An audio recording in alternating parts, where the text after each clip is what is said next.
ಇದ್ದಕ್ಕಿದ್ದ ಹಾಗೆ ಕೆಲವು ಪ್ರಾಣಿಗಳು ಜಂತುಗಳು ಮನೆಗೆ ಬಂದರೆ ಅಥವಾ ಪಕ್ಷಿಗಳು ಮನೆಗೆ ಬಂದರೆ ಇದು ಏನನ್ನು ಸೂಚಿಸುತ್ತದೆ? ಮನೆಗೆ ಒಳ್ಳೆಯದಾಗುತ್ತಾ ಅಥವಾ ಕೆಟ್ಟದ್ದಾಗುತ್ತಾ? ಮನೆಯಲ್ಲಿ ನಕಾರಾತ್ಮಕ ಶಕ್ತಿಗಳು ಬೆಳೆಯುತ್ತಾ ಅಥವಾ ಶುಭ ಸಂಕೇತಗಳು ಇದರಿಂದ ಆಗುತ್ತಾ? ಯಾವೆಲ್ಲ ಸಮಸ್ಯೆಗಳು ಅಥವಾ ಯಾವೆಲ್ಲ ಒಳ್ಳೆಯದು ಇಂತಹ ಕ್ರಿಮಿಕೀಟ ಪ್ರಾಣಿಗಳಿಂದ ಆಗುತ್ತೆ ಅಂತ ನಾವು ನೋಡೋಣ. ಅದಕ್ಕಿಂತ ಮೊದಲು ನಿಮ್ಮ ಸಮಸ್ಯೆಗಳು ಏನೇ ಇದ್ದರೂ ಶಾಶ್ವತವಾದ ಪರಿಹಾರಕ್ಕಾಗಿ ಪಂಡಿತ್ ಶಿವಾನಂದ ಗುರುಗಳಿಗೆ ಒಂದು ಕರೆ ಮಾಡಿ ಸಕಲ ಸಮಸ್ಯೆಗೂ ಇವರು ಪರಿಹಾರವನ್ನು ತಿಳಿಸುತ್ತಾರೆ. ಒಂದು ವೇಳೆ ಮನೆಯಲ್ಲಿ ಜೇಡರ ಬಲೆ ಗೂಡು ಕಟ್ಟುತ್ತಿದ್ದರೆ, ಜೇಡ ಪದೇ ಪದೇ ಕಟ್ಟುತ್ತಿದ್ದರೆ ಮನೆಗೆ ದರಿದ್ರ, ಕಷ್ಟಗಳು ಹೆಚ್ಚಾಗುತ್ತೆ, ಸಾಲ ಆಗುತ್ತೆ. ಹಾಗಾಗಿ ನೀವು ಆಗಿಂದಾಗಲೇ ಜೇಡಗಳು ಕಟ್ಟುವ ಸಮಯಕ್ಕೆ ಅದನ್ನು ತೆರವುಗೊಳಿಸುತ್ತಲೇ ಇರಬೇಕು. ಇದು ನಕಾರಾತ್ಮಕ ಶಕ್ತಿಯನ್ನು ಸೆಳೆಯುತ್ತದೆ.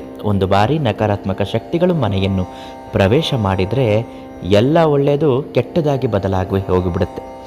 ಒಂದು ವೇಳೆ ಹಾವುಗಳು ಮನೆಗೆ ಬಂದರೆ ಕೆಲವು ಸಂದರ್ಭಗಳಲ್ಲಿ ಇದು ಒಳ್ಳೆಯದಾಗುತ್ತೆ. ಹಾಗೆಯೇ ಇನ್ನು ಕೆಲವು ಸಂದರ್ಭದಲ್ಲಿ ಇದು ಕೆಟ್ಟ ಬೆಳವಣಿಗೆ ಆಗಬಹುದು. ಆರೋಗ್ಯದ ಕಡೆ ಗಮನ ಕೊಡುವಂತಹ ಪರಿಸ್ಥಿತಿ ಬರುತ್ತೆ. ಆಕ್ಸಿಡೆಂಟ್ ಆಗುವ ಸಾಧ್ಯತೆ ಇರುತ್ತೆ.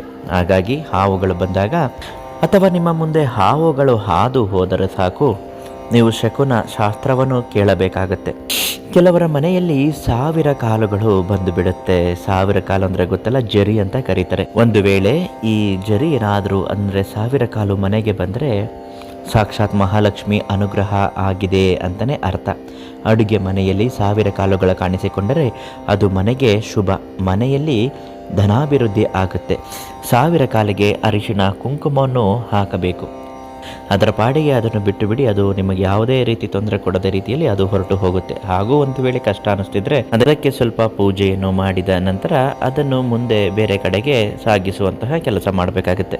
ಬಾವುಲಿ ಹಕ್ಕಿಗಳು ಮನೆಗೆ ಯಾವತ್ತೂ ಕಂಟಕ ಇದ್ದಾಗೆ, ಅದು ಯಾವುದೇ ಕಾರಣಕ್ಕೂ ಮನೆಗೆ ಬರಬಾರ್ದು. ಕಷ್ಟಗಳು ಉಂಟಾಗುತ್ತೆ. 10-15 ವರ್ಷಗಳು ದೊಡ್ಡ ದೊಡ್ಡ ತೊಂದರೆಗಳಿಗೆ ಸಿಲುಕಿಕೊಂಡು ಕಷ್ಟವನ್ನು ಅನುಭವಿಸುವ ಪರಿಸ್ಥಿತಿಗೆ ನೀವು ಬಂದು ಸೇರಬೇಕಾಗತ್ತೆ. ಇಂತಹ ಕಷ್ಟಗಳು ಸಮಸ್ಯೆಗಳು ಇದ್ದಾಗ, ಒಂದು ವೇಳೆ ಇಂತಹ ತೊಂದರೆಗಳು ಆಗಿದ್ದಾಗ, ಯಾವುದೇ ಸಮಸ್ಯೆಗಳು ತೊಂದರೆಗಳು ಕಷ್ಟಗಳ ಪರಿಹಾರಕ್ಕಾಗಿ ಪಂಡಿತ್ ಶಿವಾನಂದ ಗುರುಗಳಿಗೆ ಒಂದು ಫೋನ್ ಮಾಡಿ ಪ್ರತಿಯೊಂದು ಸಮಸ್ಯೆಗೂ ಇವರು ಪರಿಹಾರವನ್ನು ನೀಡುತ್ತಾರೆ.